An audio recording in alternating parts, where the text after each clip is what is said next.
Welcome to this explainer. Today, we're diving into a really fascinating framework on how divine vision brings direction to our lives. Specifically, we'll be analyzing the teachings of Bishop David Oyedepo and breaking down his criteria for ensuring the vision you're pursuing is genuinely a direction from God, rather than just a fleeting personal desire. Let's get right into it. Here is our roadmap for today. We'll be unpacking a 6-part diagnostic framework, starting with the quest for true vision, then the danger of false direction, followed by peace, the covenant partner. After that, we'll cover the 4 traits of genuine vision, the element of timing, and finally wrap things up with the ultimate prize. Section 1. The quest for true vision, or testing your life's compass.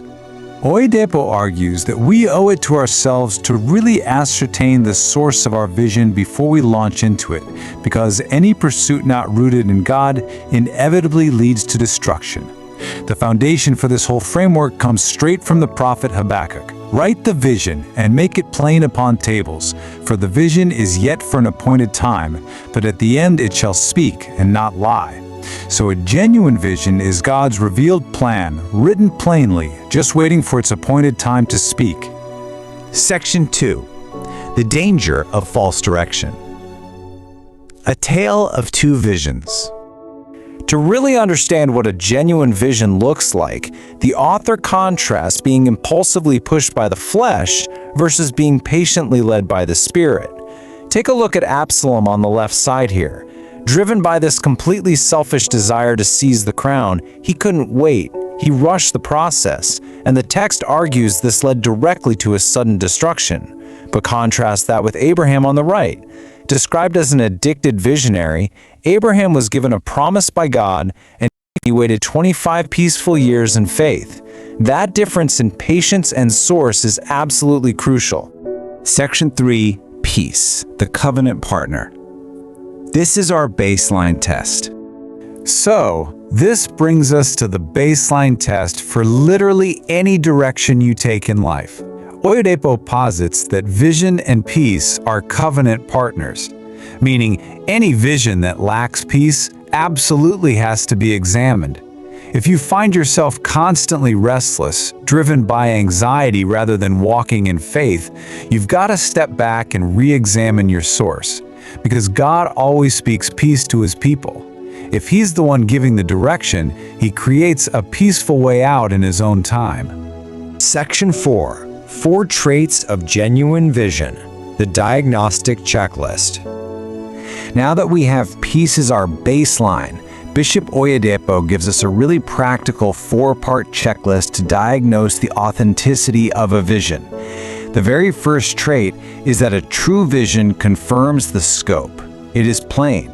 It tells you exactly what, when, where, and how to act. Think about some of the great ministers.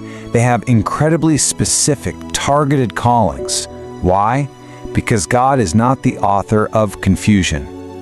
Trait number 2 is divine zeal. The author defines this as that inward excitement that pushes us forward to accomplish our mission. It's this consuming internal fire that makes every other factor or obstacle just feel secondary. Oyedepo believes God never calls someone to a massive task without also providing the corresponding energy and zeal to actually pull it off. Section 5. The element of timing. Waiting for the appointed time. This brings us to the 3rd trait on our checklist, which is recognizing that a genuine vision from God always has a very specific time element for takeoff. Just look at these major biblical timelines for perspective. We already mentioned Abraham waiting 25 years. But think about Jesus, carrying out menial jobs for 30 years before his ministry even began, or John the Baptist, waiting out in the desert until he reached his fullness of age to finally step out. The main takeaway here is that divine direction almost always requires waiting for the perfectly appointed time. And rounding out our 4 traits, it speaks forth. The framework uses this brilliant analogy of a seed. When you plant a seed, you obviously don't see its full dignity right away. In the exact same way, a genuine vision speaks loudest at the very end. Its true source and majesty really only become apparent once it's fully grown. Ultimately, a true vision will speak and not lie. Section 6. The ultimate prize. Enthronement. So, where does this whole structured path actually lead us? If you have peace, a clear scope, zeal, perfect timing, and a vision that speaks forth, what's the result? Well, the author outlines that the prize for every high calling is a crown, signifying enthronement. Every genuine vision ultimately culminates in ultimate glory. But, and this is a big but, Oyedepo introduces a very strict prerequisite to actually accessing this heavenly plan. Which brings us to the author's ultimate diagnostic question. Are you born again?